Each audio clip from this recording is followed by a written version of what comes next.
விஜய் டிவியில் ஒளிபரப்பான கனா காணும் காலங்கள் என்கிற தொடரின் மூலம் அறிமுகமானவர் கவின்.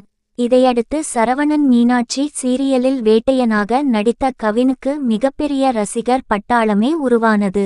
இதையடுத்து சினிமாவுக்குள் நுழைந்த கவின் நட்புனா என்னன்னு தெரியுமா படத்தில் ஹீரோவாக நடித்தார்.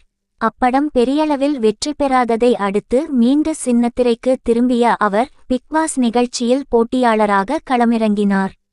பிக்பாஸ் நிகழ்ச்சி மூலம் ட்ரெண்டிங் ஸ்டாராக உருவெடுத்த கவினுக்கு மிகப்பெரிய ரசிகர் பட்டாளமே உருவானது. பிக்பாஸ் நிகழ்ச்சிக்கு பின்னர் சினிமாவில் அடுத்தடுத்து பட வாய்ப்புகளும் குவிந்தன. அந்த வகையில் பிக்பாஸுக்கு பின் அவர் நடித்த லிஃப்ட் திரைப்படம் நேரடியாக ஓடிடியில் வெளியாகி வரவேற்பை பெற்றது. இப்படத்தின் வெற்றியைத் தொடர்ந்து அவர் நடிக்க கமிட்டான திரைப்படம் டாடா. கடந்தாண்டு திரையரங்குகளில் ரிலீஸ் ஆன இப்படம் பிளாக்பஸ்டர் ஹிட் ஆனது. அந்த வகையில் அவர் நடிப்பில் தற்போது ஸ்டார் திரைப்படம் வெளியாகி உள்ளது. இளன் இயக்கிய இப்படத்தில் கவினுக்கு ஜோடியாக அதிதி போஹங்கர் நடித்துள்ளார். இப்படத்திற்கு கூடுதல் பலம் சேர்க்கும் வகையில் யுவன் சங்கர் ராஜா இசையமைத்து உள்ளார்.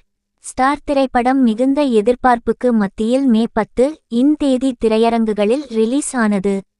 ரசிகர்கள் மத்தியில் அமோக வரவேற்பை பெற்ற இப்படம் முதல் நாளில் இந்திய அளவில் .3 கோடி ரூபாய் வசூலித்து இருந்த நிலையில் இரண்டாம் நாளான நேற்று ரூ.4 கோடி வசூலித்து இருக்கிறது.